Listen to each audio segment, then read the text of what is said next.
школе имени Салижаны Шарипова, где обучается 1000 детей, зимой для отопления потребляется более 100 тонн угля. На сегодняшний день объект полностью обеспечен твердым топливом.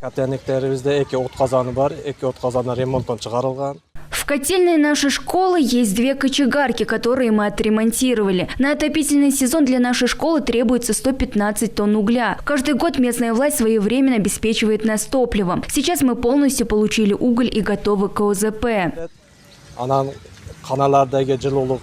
Уголь доставляется школам и детским садам во всех районах Ошской области в соответствии с их потребностями. К ноябрю углем будут обеспечены все социальные учреждения. Благодаря местным властям все школы готовы к зимнему периоду. На сегодняшний день учебные учреждения обеспечены углем на 79%. До начала отопительного сезона мы их обеспечим на 100%.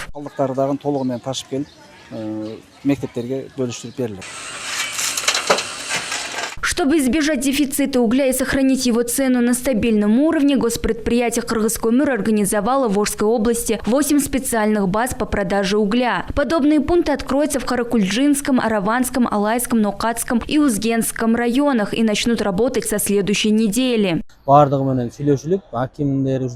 переговорили со всеми главами аильных аймаков и в ближайшее время начнем завозить уголь. 30 августа мы открыли угольную шахту Загара-2, откуда и будем поставлять. Мы открыли пункты выдачи угля в 6 районных центрах, а по городу в 2 местах. В районах мы начнем выдавать уголь в первую очередь малообеспеченным семьям.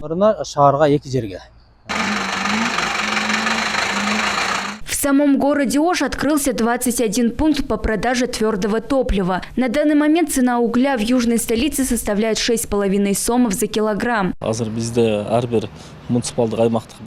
каждое муниципальное территориальное управление поступило задание по организации пунктов по выдаче угля. На данный момент средняя цена на уголь составляет 6,5-7 сомов за килограмм. Но цена все же зависит от качества и может составлять и 8 сомов.